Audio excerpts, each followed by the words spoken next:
ஆர்யா என்னுடைய நண்பரில் இந்த உயிர் நண்பன் அப்படின்வாங்களே அந்த மாதிரி. நாங்கள் கல்லூரியின் இல்லை காசு கொடுத்துருக்காங்க சொல்லி தான் ஆகணும். அதாவது கல்லூரியின் கதை படத்தில் தான் நாங்கள் 2 பேரும் ஃப்ரெண்டானோடனே ஃபஸ்ட்டு படத்தில் நல்லா க்ளோஸ் ஆகிட்டோம். அப்போ வந்து படத்துலலாம் பார்த்தீங்கன்னா ஹீரோயினுக்கு ஃப்ரெண்ட்ஸாக பெங்களூர்லேருந்து ரிச் கேர்ள்ஸ் கூட்டின்னு வந்து நடிக்க வைப்பாங்க. அவங்க தான் கூட வருவாங்க ஃப்ரெண்ட்ஸாக. அப்போ எந்து வந்து மன்மதன் ரிலீஸ் ஆகி ஒரு 2 படம் தான் ரிலீஸ் ஆகிருந்துச்சு. பெருசாக எனக்கு தெரியாது வெளியே. ரெண்டாவது அவங்க பெங்களூர்லேருந்து வந்திருக்காங்க. ஆர்யா தான் ஹீரோ. அவன் அறிந்து மரியாமல் நடித்து முடிச்சிருக்கான ரிலீஸ் ஆகலை.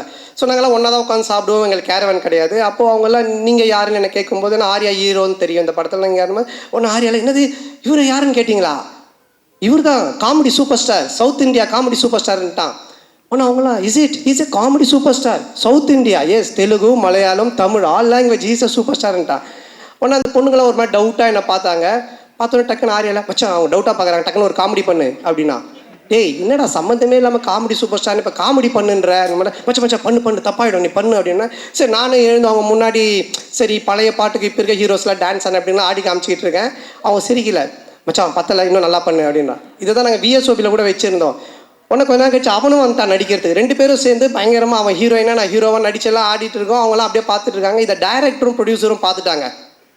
2 பேரும் கூப்பிட்டு என்ன சார் ஒரு ஹீரோ ஒரு காமெடியானு அந்த பொண்ணுங்க முன்னாடி போய் டான்ஸ் ஆடினு காமெடி பண்ணிட்டு இருக்கீங்க அப்படின்போது இல்லை சார் அவனை வந்து ப்ரூவ் பண்ண நான் சொன்ன மச்சான் ப்ரூவே பண்ண வேணாம் என்னை விட்டுரு நான் காமெடினா இல்லாமல் கூட போகிறேன்ட்டு. அதுக்கப்புறமா அந்த காமெடி சூப்பர் ஸ்டார்ன்றது அவன் விடவே இல்லை. சேட்டை படம் அப்போது காமெடி சூப்பர் ஸ்டார்னு டைட்டிலே எனக்கு போட்டுட்டான் படத்தில். நான் லிங்காவில் நடிக்கும்போது ரஜினி சார் கூப்பிட்டு கேட்குறாரு நீங்கள் காமெடி சூப்பர் ஸ்டாரா அப்படின்னு.